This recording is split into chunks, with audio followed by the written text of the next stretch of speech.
Sure, you talk about politics. What are you expecting when you get to Albany? Because obviously that's, you know what that's all about. Well, you know what? I've seen enough of Albany.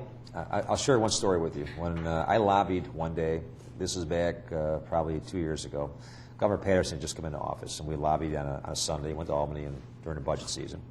I won't mention a name, but very few people were in the Capitol, but I wanted to see one of the governor's top staff. The governor was not in the office, to ask for help with, not asking for money, but it was a piece of legislation. I was waiting outside with my deputy mayor and budget director and some others, and a person went in to say the mayor of Rochester was here, and I could hear this voice of disgust in the other room. I don't think he knew I could hear him, and it was like, oh gosh, tell him he's got 3 minutes and 3 minutes only.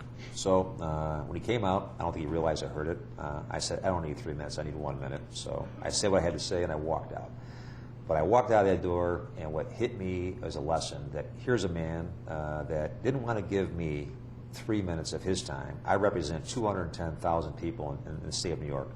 He wouldn't give me time, but you know what? If I got out of my car this morning, and I did, and I was stopped by somebody who was homeless or needed help, I give them 10 times more time than this person would give me. So I think that when I look at the problems in Albany, that defines one of the problems, is that people don't realize why they're there. They get into a system, and they're not there for the lobbyists and special interests. They're there for people across the state. Andrew Cuomo gets that. I get that. And I hope that people will see in a very short period of time, everybody on the administration will get that. And in politics, I played sports my whole life. I'm one that I would like to do nothing better than establish very strong relationships and have those relationships and work with people and try and find common ground. Hey, I'm an old basketball player. I can throw elbows as well as anybody if it comes down to it, but I prefer not to. That's the last resort.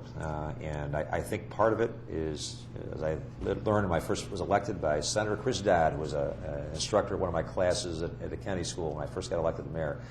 Politics is nothing more than good manners and respect. And I think it is. I heard 5 years ago that I would never be successful in politics. I was told that I was a police chief and that I would be ruining the city because I did not have experience in politics.